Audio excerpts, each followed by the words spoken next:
There's one species I've long wanted to keep in an aquarium, and that's a pike. These top UK freshwater predators are found in a range of habitats and actually do quite well in aquariums. The trouble is fishing for one small enough. You can buy them online, but they're quite expensive to be honest, so I opted to catching one. I knew a lake owner in Wiltshire who had lots of small pike and was happy for me to take one home. I could have used rod and line, but I went for a net instead, and I just scooped around the margins and pretty much straight away got a tiny pike, which I'm calling private. If you're under 30, you won't get that joke. It was then time to set up the tank, and if you want to know how to do this in more detail, I suggest checking out my previous videos on keeping UK native fish, which I've done on perch and mixed coarse fish previously on the channel. The pike will be kept on its own, which is fine as they're a solitary fish by nature, and I wanted to add lots of valinaria for it to hide away in. I also added some bladderwort, which is a carnivorous water plant, keeping with the predator theme. For the bottom I added large flat rocks and silver sand to fill the gaps, trying to give this tank setup a different feel to my previous native tanks.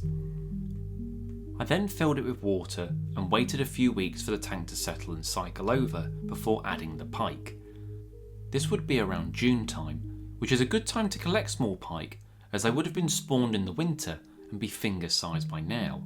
One thing I will say about them is they grow at an astonishing rate and they won't be in this tank for too long, so once it gets too big, it'll go back to the lake where I got it from.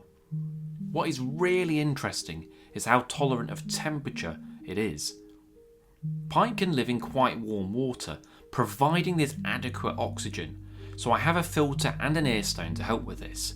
If you have a smaller tank in a warm room, you may want to use a chiller, but these are costly.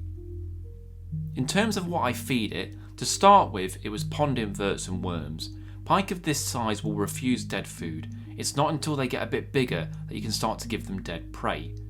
If you don't want to give your pike live food, don't get a small pike. As it grows, it will move on to small fish also, which again, not everyone will want to feed the pike them, so do consider this before getting one.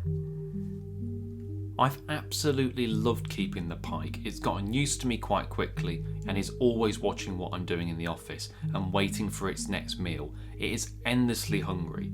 I wouldn't recommend them to a complete novice, but if you've kept fish before and fancy something different, they are amazing to have as a temporary pet. Just make sure you have a plan for when they outgrow the tank, as they will pretty quickly. The pike started at this size when I first got it, and then within a few months it turned to this size. If you are going to collect pike from the wild, I would always recommend smaller the better, because big pike are just not going to last very long in your tank. And as always make sure you have permission for whoever owns the waterway before you remove any fish from it. Once the pike does get big in my tank, I'll empty it again, so let me know down in the comments, what fish should I keep in the tank next? I am quite tempted to maybe do a UK marine tank next, so let me know if I should. I've also got a range of merch out at the moment, including a 2025 fish calendar, playing cards, and an A2 poster, which you can buy from my website with a link in the description. Thanks for watching, hope you enjoyed it. If you enjoyed this vid, why not check out this other video right here? If you can, please subscribe to the channel, only takes a couple of seconds and it really helps me out. I'll catch you in the next one. Cheers.